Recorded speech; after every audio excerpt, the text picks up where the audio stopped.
اعوذ باللہ من الشیطان الرجیم بسم اللہ الرحمن الرحیم۔ السلام علیکم خواتین و حضرات، آج ہم بیان کریں گے حضرت موسیٰ علیہ السلام کا شیطان سے ملاقات کا واقعہ۔ ابلیس کا تعلق شیطان میں سے ہے، جن میں سے بعض اس کے شیاطین جنات ہیں اور ان میں سے بعض عبادت گزار نیک اور مسلمان جنات ہیں۔ اللہ تعالیٰ نے انسان کو محدود نظر سے نوازا ہے، یعنی وہ شیطان کو نہیں دیکھ سکتا۔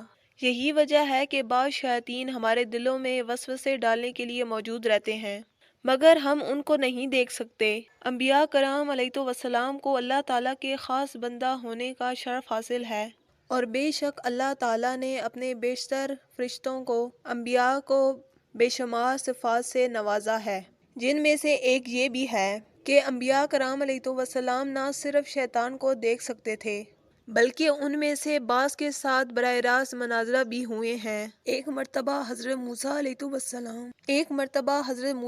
السلام اپنے صحابہ کرام کے ساتھ ایک محفل میں تشریف فرما تھے کہ اس محفل میں ایک شیطان آ گیا، اور اس کی حالت کچھ یوں تھی کہ اس نے رنگین ٹوپی پہن رکھی تھی، لیکن وہ جب محفل میں داخل ہوا تو اس شخص کی اس عجیب حالت کو دیکھ کر حضرت موسیٰ علیہ السلام نے اس شخص کی طرف توجہ فرمائی اور کہا کہ اے شخص، تو کون ہے؟ تو ابلیس نے کہا کہ میں شیطان ہوں۔ تو حضرت موسیٰ علیہ السلام نے کہا کہ اے ملوک، تو ہلاک ہو، تو میری محفل میں کیا کر رہا ہے؟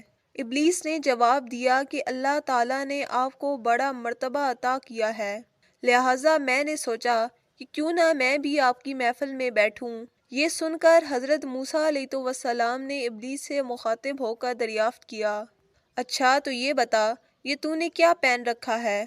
تو شیطان نے جواب دیا، یہ میری ٹوپی ہے۔ حضرت موسیٰ علیہ السلام نے پوچھا کہ تیری ٹوپی میں کیا خاص بات ہے جو سبھی کی توجہ کا مرکز بن گئی؟ وہ کہنے لگا کہ میں اس ٹوپی سے شکار کرتا ہوں۔ حضرت موسیٰ علیہ السلام نے فرمایا، تم کس کا شکار کرتے ہو؟ ابلیس نے جواب دیا کہ میں انسانوں کا شکار کرتا ہوں۔ تو حضرت موسیٰ علیہ السلام نے کہا کہ کیا تیرا مطلب ہے؟ تو اس ٹوپی سے انسانوں کا کیسے شکار کرتا ہے؟ اور تو مجھے یہ بتا کہ تجھے کیسے پتہ چلتا ہے کہ یہ بندہ میرے قابو میں آ گیا ہے، اور اس کی علامات کیا ہوتی ہیں؟ تو ابلیس نے کہا کہ اس کی 3 علامات ہوتی ہیں۔ میری اس ٹوپی کے اندر وہ راز ہیں جس سے میں شکار کرتا ہوں۔ ان میں سب سے پہلی علامت یہ ہوتی ہے کہ میں بندے کے اندر تکبر پیدا کر دیتا ہوں۔ جب اس بندے کے اندر تکبر پیدا ہوتا ہے تو وہ دوسروں لوگوں کو چھوٹا سمجھنے لگتا ہے۔ اور پھر دوسری علامت یہ ہوتی ہے کہ بندہ خود پسندی کا شکار ہوتا ہے، وہ اپنے علاوہ کسی کو کوئی اہمیت نہیں دیتا، وہ اپنے آپ کو ہی سب کچھ سمجھنے لگتا ہے۔ اور تیسری علامت یہ ہے کہ وہ اپنے گناہوں سے غافل ہو جاتا ہے، وہ گناہ کرتا چلتا جاتا ہے اور اپنی دھن میں آگے بڑھتا رہتا ہے، وہ یہ سوچتا بھی نہیں کہ میں نے کتنے گناہ کر دیے۔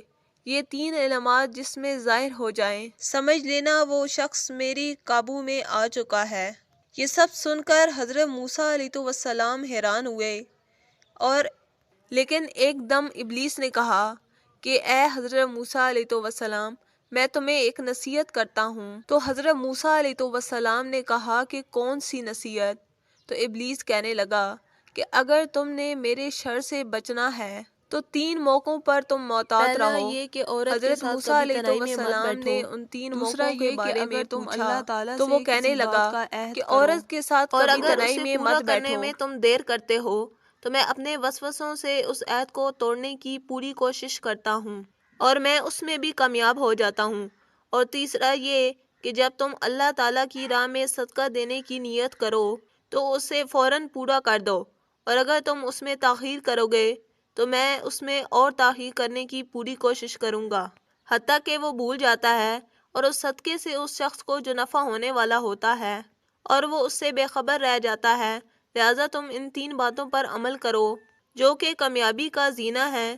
ابلیس نے یہ 3 باتیں کہیں اور ایک دم کھڑا ہو گیا اور اپنا سر پکڑ کر کہنے لگا، ہے افسوس میں نے کیا کر دیا، اے موسیٰ، میں نے آپ کو وہ باتیں بتا دیں جو کہ مجھے نہیں بتانی چاہیے تھیں، کیونکہ آپ تو اللہ تعالیٰ کے پیغمبر ہو۔ اور اب آپ یہ ساری باتیں لوگوں تک پہنچا دیں گے۔ اس طرح وہ ان پر عمل کر کے ساری دنیا اپنے آپ کو بچا لے گی۔ یہ کہتے ہوئے شیطان